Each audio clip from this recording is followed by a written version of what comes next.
Okay, welcome. It is the 100th episode of the Nisha Jackson Show. And you know what? I was talking to my mom today at lunch, and she just says, I can't miss any show, the Nisha Show. I watch every single one of them. So I want That's so sweet. My mom watches every single one of them. Isn't that nice? We have nice moms. She gets her little ear pods in and she goes for her 4-mile walk every morning and she listens to the show. Well, hi, moms. And then she calls and she said, you never told me that before. I get that too. Well, I thought, and by the way, can I do a little teaser for next week's show? Oh, yes. You know what we're having next week on the show? Yes, I do, but I don't think everybody else knows. No. And I'm going to say this tomorrow too. If I was stuck on a desert island and only had two choices of two people on the planet I could hang out with forever, it would be these two people. Nisha Jackson and Suzanne Summers. Suzanne. Yay! So that's going to be a blast. I know that you love her and she loves you, so it's going to be great.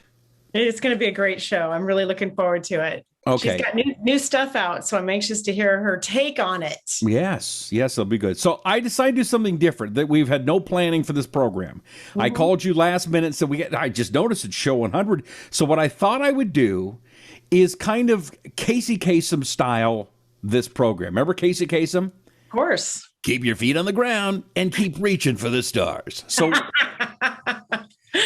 on today's show, I'm going to do my bad Casey Kasem impression for the show. So for today's show, we went through the countdown of all of the shows, and based on the YouTube and podcast rankings, we're going to count down the top 20 shows of the Nisha Jackson Show, and you're going to comment, Nisha, on each one of these topics. Good. I'm glad. I love being put on the spot. Thanks, Rusty. All right, you ready? This should be easy. Let's do it. All right, we're going from coast to coast, border to border, and sea to shining sea. Coming up, number 20 on the countdown with a bullet. Why is hiking so good, Nisha? That was the number 20 show. Oh, you're going to ask me. I thought you were going to ask me to comment. And this is that was the name of the show. That was the name of the show. It was called Why is Hiking So Good? That's number 20, huh? Uh-huh. Well, that was a good one. I love to hike, but the best thing about hiking is nature, right? Mm-hmm. Hugely oxygenated trees and beautiful things around us. And it's the best thing you can do to clear your mind. I've had a heck of a day, by the way. Why? I've had a heck of a couple of weeks, by the way. Can we talk about it or? No, we can't talk about it because I might start crying, but it's been a really difficult couple of weeks. And you know what I'm going to do right after this show? I'm going to go out for a walk because I know if I go out for a hike, that it's just going to clear my brain. Okay, well, that takes me right to number 19 on the countdown. Okay. How to improve your emotional well-being. Yes. What are you going to do? What kind of things do you suggest people do? And you're going to do these things tonight on how to improve your emotional well-being if you're having a tough time. Yes. I would say, well, there's lots of things you can do. And who knows what I said in the podcast, but I'm going to say the one thing that helps me the most is to get out of my story. And we learned this together at Rhythmia, right? Your story, the story that you create in your head that either is not completely true, like it's not really happening. It's not probably going to happen.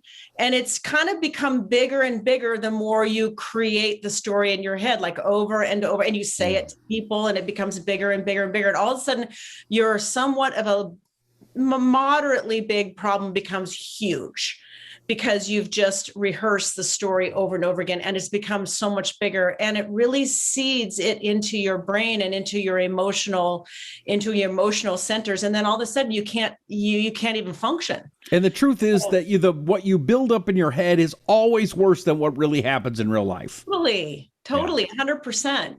And it's really, really hard to do, but it's so important that that's the first thing you should do, really, is look at the story. Is your story true? Is your story becoming bigger the longer you rehearse it to people or to yourself? And is there a way to change your story so that you're really focused on a positive outcome? Because that's really where we start going, is what we're focusing on. And I don't think we want to focus on something awful, right? Because we don't certainly want to attract anything awful. So I think changing your story is really important. Yep. I'm going to do that on my walk tonight. Awesome. All right. Well, and that brings us to number 18 on the countdown. Number 18 is, should I exercise with my mask on? Oh, I don't think we actually did a whole podcast. We did an entire podcast on that. We were on the mountain and we were walking up to the cross hike, and we were talking about we were videotaping people walking and hiking with their mask on. And the question is, do you think that was a good idea or not? Right. Well, I try to be careful on these questions. I do, because I think it's important not to send the wrong message. But exercising to an extreme with a mask on where you're really out of breath is not very healthy. You're breathing in warm air that has become filled with bacteria. It's just a matter of seconds or minutes that's going to happen. And you're breathing in recirculated air as opposed to breathing in fresh, deep air from the outside. So I think it's actually a very bad idea. There are ways to avoid it, and there's ways for most people to get distance from others. So again, I try to be careful about that, but you have to think about what you're doing. And, it just causes me so much stress to see some of these people exercising to an extreme, like we did on the mountain that day when we did this show, and not really thinking about what they're breathing in and how shallow their breaths are, because you cannot take a big, deep breath because you're sucking in your mask inside your mouth. So there are other ways to manage this. And so I just encourage people to think about what they're doing. All right, we're counting them down as we continue to do with the Nisha Jackson Top 20 program. Although, as we're getting into this, maybe we'll just do 20 to 10 and then 10 to 1 and make it as 2 shows. Oh. What do you think about that? Idea, especially if I don't quit talking so much. Well, that's kind of my point. All right. All right, number 17 on the countdown. Why is water so important? That was number 17, the most watched video of the Nisha Jackson Top 100 shows. Okay, I'm so glad you said this, because this is super, super good example of this exact topic. So I'm just sitting in my kitchen, working on my computer, getting ready for this show, trying to get some stuff done. And I just hit the proverbial 3 o'clock wall, like hardcore hit the wall. And I actually kind of do that a lot because I start my day early and I go hard. And by 3 o'clock, it's like most people's 8 o'clock at night, right? So I hit the wall. And the absolute best thing that you can do, and I just did it, is to drink a full glass of water. It's exactly like when you look at your flowers on the front porch and they're all wilty, and you pour water on them, and literally almost instantly they perk up and look completely brand new again. This is exactly what happens to your brain and your body. When you hydrate your brain and body, you will wake up. It's one of the best things you can do for headaches. It's one of the best things you can do for the afternoon fatigue. So drink water. Don't try to go get some caffeinated beverage. Drink water and see what happens in 10 minutes. Okay. Number 16 on the countdown. What does the thyroid do?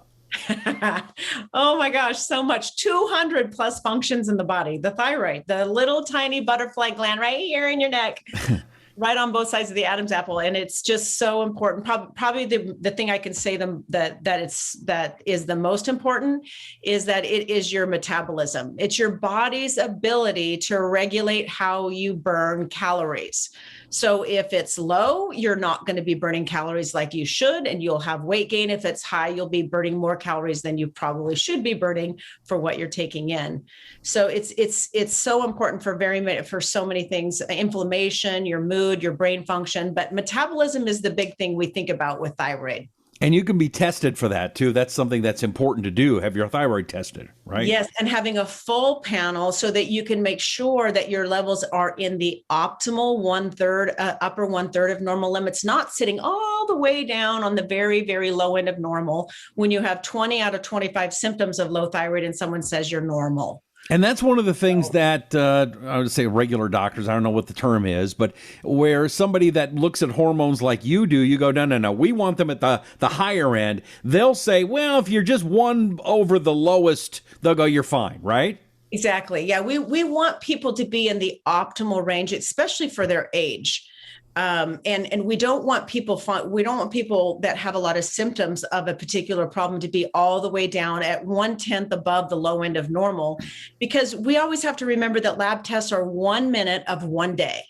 So there's some variation on the levels too. So it's possible that if you're way down on the low end of normal or in the lower 1/3, that you're going below normal with high stress or when you're having a bad day or you're not feeling well. All right. By the way, you're doing great. We're just throwing these out. You're just going for it. You feeling it?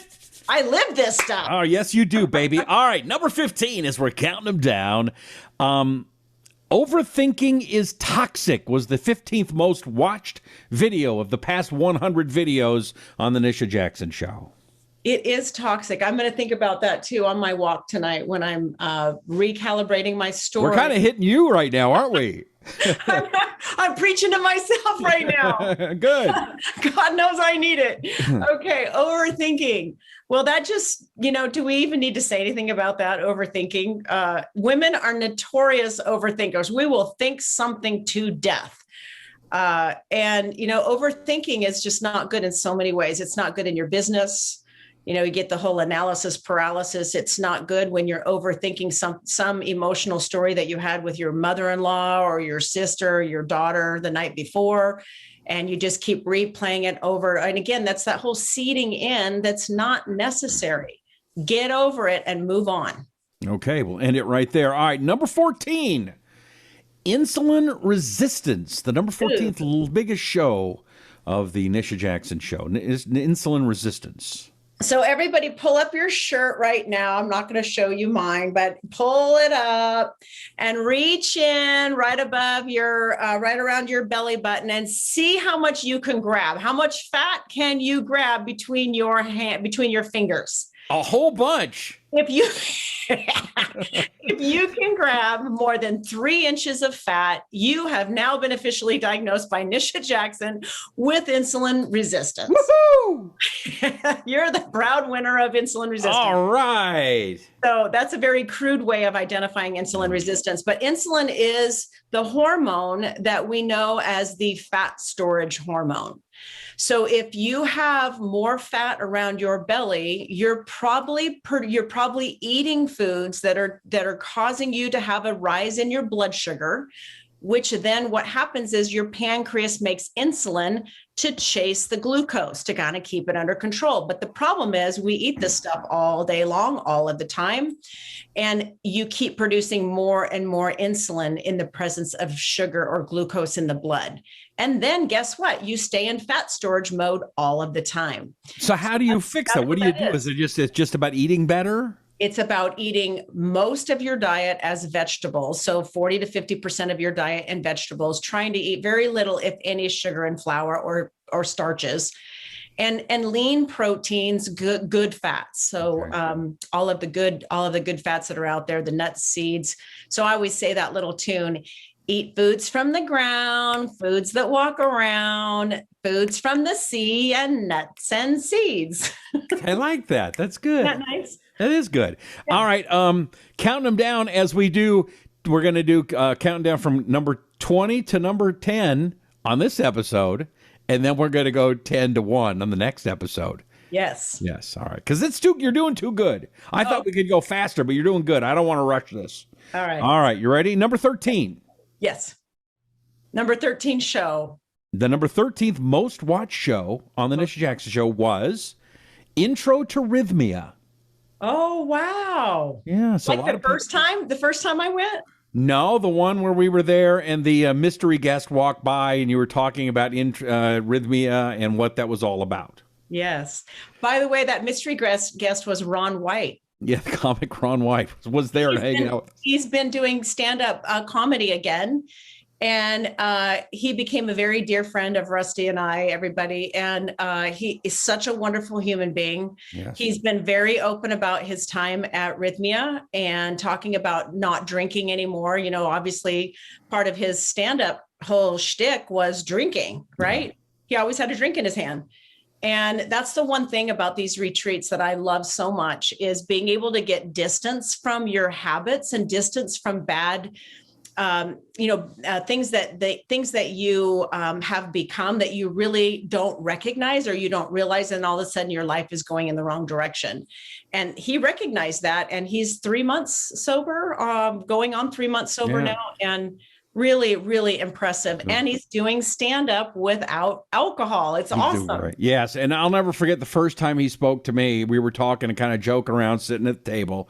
And he looks at me and goes, "Oh, you're one of them guys going to take me a while to warm up to, huh? I'm thinking about Thursday." Thank you. Thank you very much. Thank you. That was a good impression of him. Oh my gosh, he made me laugh all week. Even when I was crying, he was making me laugh. So Rhythmia is a resort in Costa Rica, a place that you and your partner Michael absolutely love. I went there, actually found it life-changing as well. And if that's something that interests you, go to rhythmia.com, find out more, and tell them that Nisha Jackson sent you. Yes. And you know what? I love that you and I have that in common, Rusty, because even after talking to you this weekend when I was feeling all down and everything, and you reminded me of the things that I was working on at Rhythmia that kind of tied into my current situation. And I said, you're absolutely right. That's exactly why this is coming up, because that's the greatest thing about this particular personal retreat is when you come home, it's not like poof, everything's perfect, right? It's a lot better, but it these things keep presenting themselves to you so that you get the opportunity to continue to work on them and be a better person. I love it. All right. Love it too. All right. Number 12. Yes. On the Nisha Jackson top 20 shows of all 100. Nisha gets Botox live. That was not a pretty show. Please do not, anyone listen to this, go back and watch that show. It was not pretty. Now, I'll tell you what I was most impressed with you getting Botox right there, and I was there. You took it like a champ. When I do these things, I scream like a 13-year-old girl. And you just, again, go ahead harder. More. Do it more. Botox, why do you find Botox being important for you? I love Botox in certain areas. I mean, certainly this glabellar area right here, the frown lines between your eyebrows is, it's nice to be able to get a little bit of paralysis on that. So you don't have those indentations, those railroad tracks. I mean, it's not for everyone, but I like it. I still like a lot of movement in my face, so I don't do the frozen face thing because my face is pretty animated anyway. But I like it because I think it helps you age gracefully without completely wiping out, how your natural look is. So there's a lot of forgiveness and play in Botox where you're not changing your look, but you're just softening the look. Right. As you can tell, I use a lot. Botox. No. Okay. All right. Our last show for this episode, number 11. Number 11th most watched show. What's that? Meet Nishas Parents. Oh, I love that show. That is a show everyone should go watch. Okay. So what was interesting about that was basically, how old are your parents now? 79. 78. Oh my God. My mother's going to freak when she hears that. They're the same age? They were born in 42. What does that make them? 78. Okay. So one of the things that you've been proud of is they were one of your first patients, basically. Yes. And that they've done what you've suggested they do with all your anti-aging protocols, and it works for them. It's working. My father had a coronary, he had a heart attack on the plane, headed to San Francisco at age 56. So he was a year younger than I am now. And I have to tell you, and he had ended up having stents in his heart and stuff at a young age. I have to tell you, somebody like my father, who is the most accomplished workaholic I know. I mean, he is, AAA workaholic, headstrong. To be able to have a cardiac event at age 56 and then go on to be 78, 79 and be in as good of shape and as healthy. He doesn't take medication. He's super healthy. He has no medical issues. To be able to pull that off when you're at 56 having stents in your heart is pretty, there really isn't any other way to explain it except for he did the work. Mm-hmm. You know what? He did the work. He takes his supplements regularly. So does my mother, very religiously. They get their hormones tested. They stay balanced. They eat well. They exercise every day. They do good things. They do fun things in their life. They mix in pleasure along with work. They're both still very plugged in. And I'm so proud of them because they're like my perfect subjects. And a lot of times family doesn't listen to you. You know, Right. a lot of times family's like, oh, well, whatever that Nisha is saying. And I just love that they just did the work. And that's what it takes. It takes just doing the work and taking care of yourself, just like you would take care of your car, and you would have regular tune-ups, and you would have, you would put the right kind of gas in and the right kind of oil in. That's what it's like to take care of your body. And they did it. And I love it. And now you can see 30 years of that, you can see that the transformation, and not even the transformation, but just how they've aged internally and externally. They don't look anything like their friends. And the list of medications that their friends are on and the list of healthcare issues that their friends have is they're really set apart from them. And I can attest, I've been there, I've seen it, I've talked to them, I've hung with them. They're awesome, and they look great. All right, we are going to cut it here. So Suzanne's show will be in 2 weeks. Next week, we're going to count down the top 10 shows of all Nisha Jackson shows based on your viewer count on YouTube and on the podcast. We appreciate you. Make sure you subscribe. Go to nishajackson.com and onepeakmedical.com. Until next time, she's Nisha Jackson. I'm Rusty Humphries, and this is The Nisha Jackson Show.